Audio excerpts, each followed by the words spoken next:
Livingstone. Parce que là, il sort la dark fantasy à un moment, il devient un héros plus d'heroic fantasy après. D'accord. Mais tout le après, début, il il est dans un monde absolument abject, quoi. Ah oui, dans le premier c'est tome, bien il est écrit. absolument inoubliable.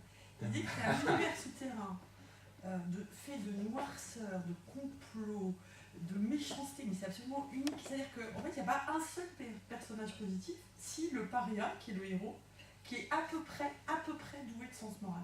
Tous les autres sont atroces. Et il arrive donc pendant 250 pages, c'est haletant parce qu'on se dit tout le temps, mais le pauvre, il va pas survivre. Et après, il fuit, parce que tout ça, c'est un univers souterrain. Il sort pour aller rejoindre, parce que c'est la guerre entre les elfes noirs et les elfes lumineux qui vivent à la surface. Et après, il a du mal à le positionner. Son héros, c'est quand même nettement moins bien. Terre promise, c'est pas mal. Mais le premier tome, honnêtement, moi, je l'ai lu il y a une éternité de ça. Et je me souviens encore très très bien. C'était... Bon, bah, je vais les Terre natale. pencher dessus. Hein. C'est ce qu'il me reste à faire, peut-être l'acheter pour la bibliothèque aussi. Ouais. Je crois qu'on arrive un petit peu au terme de cette ronde.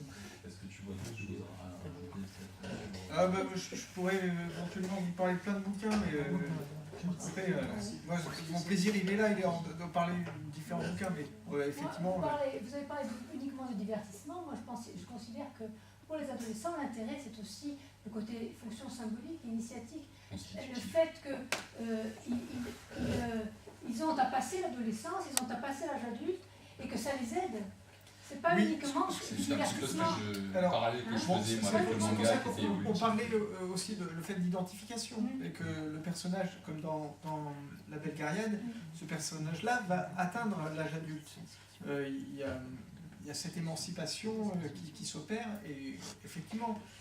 Mais il y a la constitution, si je puis dire, je prends l'exemple de La Belle Gaïade comme toi. Il y a un objectif à atteindre quelque part à travers la quête, et en fin de compte, chez les ados, ça va devenir nul peut-être simplement. Et ce parallèle-là est important de se fixer un objectif, à savoir dans quelle direction aller. Souvent, on est un peu déstabilisé à l'ado. Par exemple, du Prince des Nuages, là, c'est un auteur français, c'est Gala, Je crois, Gala, je crois, comme ça. C'est vraiment. Le jeune peut vraiment se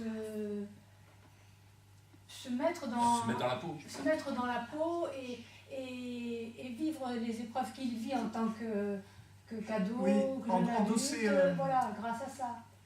Et aussi le... Oui, il y a tout oui, c'est une sorte de roman initiatique un petit peu... Voilà, mais c'est pas uniquement du divertissement. Je pense qu'il n'y a pas uniquement non plus de l'évasion. Il y a l'évasion, c'est sûr. Hein. C'est sûr, il y a pas que... Il y en a qui doivent chercher des pistes, effectivement. Je ne suis pas sûr. En Disons revanche... que même sans les chercher, ça leur permet de... C'est la fonction symbolique, ça leur permet d'évacuer des angoisses. Des angoisses. Voilà. Alors, oui. Je ne suis pas sûr en revanche que les auteurs écrivent dans cette optique-là. Il y en a par exemple comme... Il y a des auteurs de littérature adolescente qui le font, véritablement, c'est dans cette optique-là qu'ils le font. Là, pour les auteurs qui sont là, je ne suis pas sûr. Alors, est-ce que c'est... Non, c'est sûr.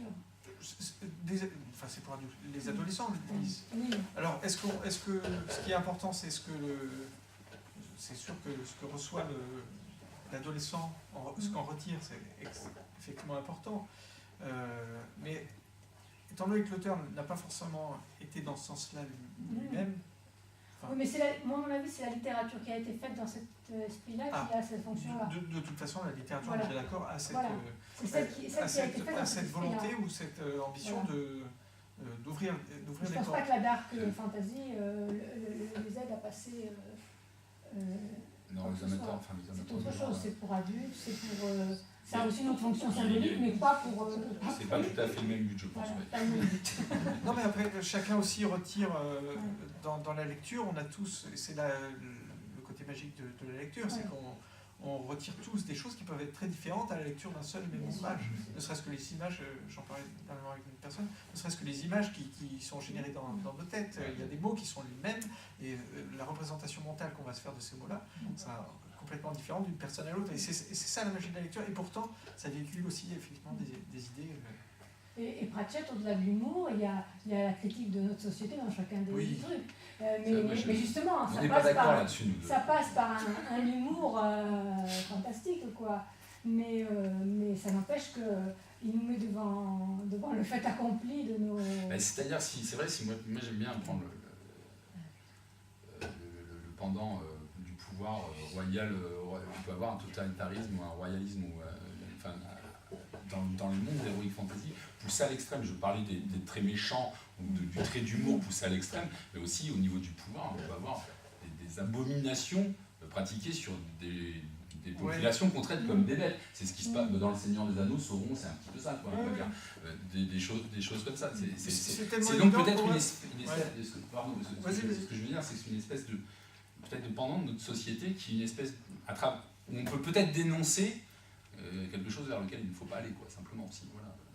Ouais, pour moi, c'est tellement gros. Enfin, c'est évident qu'il y a une métaphore qui est là, mais c'est tellement gros que il n'y a pas besoin qu'on me le dise pour que je le sache quelque part. Oui. Voilà. Et c'est tellement tranché, et c'est là où c'est dommage, c'est quand les ouvrages sont trop tranchés que ce que fait très bien Martin dans Le Trône de Fer, c'est justement ça. C'est que les personnages ne sont jamais ni tout blanc ni tout noir, ils peuvent être gris. Et c'est cette interpénétration du bien et du mal en toute personne.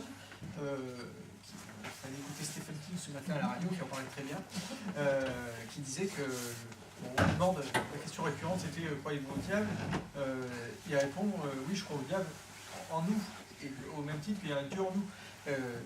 Voilà, et c'est quand un auteur arrive à faire ça, où on n'est pas sur des choses trop scindées, sauf si vraiment on est par exemple sur le registre de l'humour, où ça peut être vraiment très drôle quand on est dans la dérision. Mais sinon, c'est ça qui est intéressant, c'est de jouer sur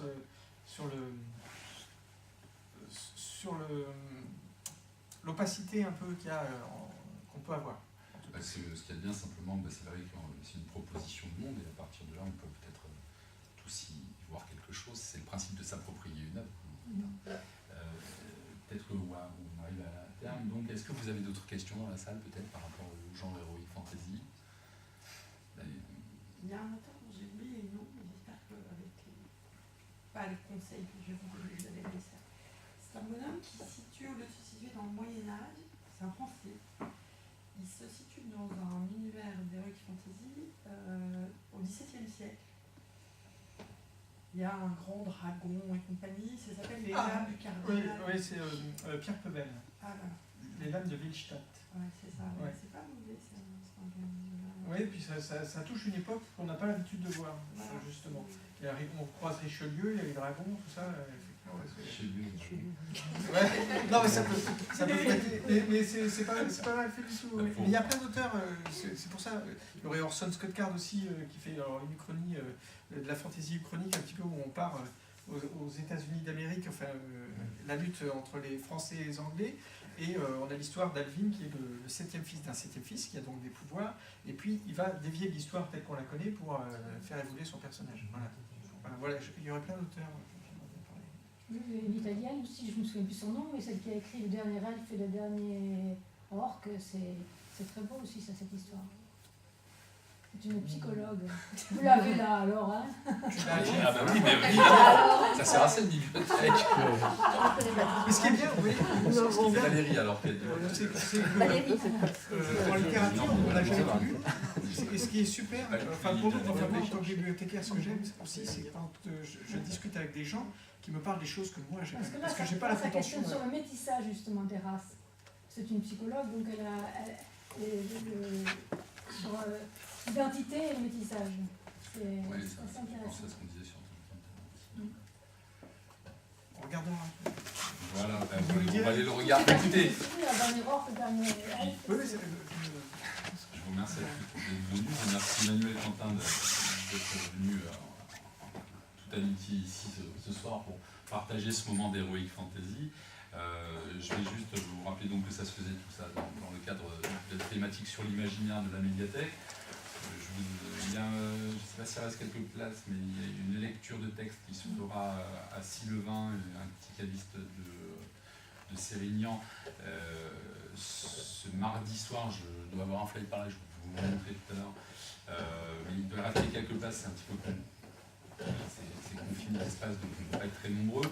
Je vous invite bien sûr au vernissage le vendredi 6 décembre de l'exposition que vous avez la chance de découvrir déjà ce soir, Trolls de Troyes, en présence de l'auteur de la série avec son coloriste Claude Gutt, qui pourra vous être vous pourrez partager avec lui un moment. Déjà, son travail, merci beaucoup pour cette lecture de Voyage sur la planète innommée.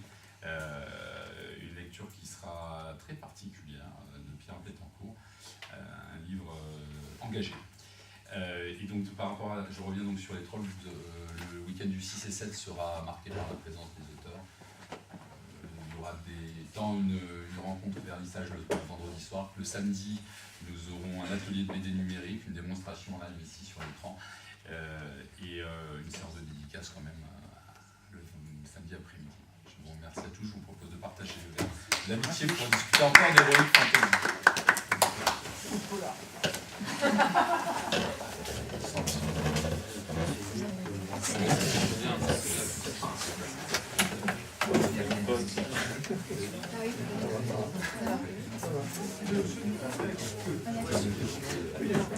Bah oui, normal. En fait,